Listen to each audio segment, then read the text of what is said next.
গায়ানার Providence স্টেডিয়ামে একদিন আগেও যেন সব আলো ছিল সাকিব আল হাসানের দিকে। ৩৭ বলে ঝকঝকে 50, এরপর 4 ওভারে মাত্র 13 রানে 4 উইকেট। পুরো দোস্তর অলরাউন্ড শো আর ম্যাচ সেরার পুরস্কার। কিন্তু মাত্র একদিন পর সেই মুদ্রার উল্টো পিটি দেখতে হলো বাংলাদেশি এই অলরাউন্ডারকে। হোবার্ট হারিকেন্সের বিপক্ষে গ্লোবাল সুপার লিগের দ্বিতীয় ম্যাচে সাকিব ছিলেন একেবারেই ছায়ামানব। প্রথমে ব্যাট হাতে 5 নম্বরে নেমে 10 বল খেলে করেন মাত্র 7 রান। ছক্কা হাঁকালেও 1 ওভার পরেই এক্সট্রা কভারে ক্যাচ তুলে ফেরেন প্যাভিলিয়নে। এরপর বল হাতে শুরুটা করেন তিনি, কিন্তু প্রথম ওভারেই 10 রান তুলে নেয় হোবার্ট হারিকেন্সের ওপেনার বেন ম্যাকডারমট।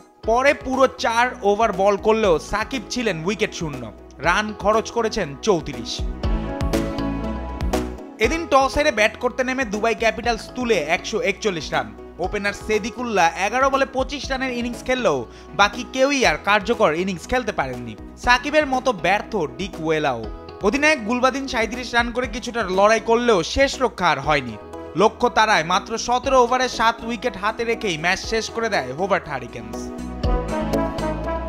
প্রথম ম্যাচে দুর্দান্ত শুরু করলেও দ্বিতীয় ম্যাচেই ছন্দপতন সাকিবের।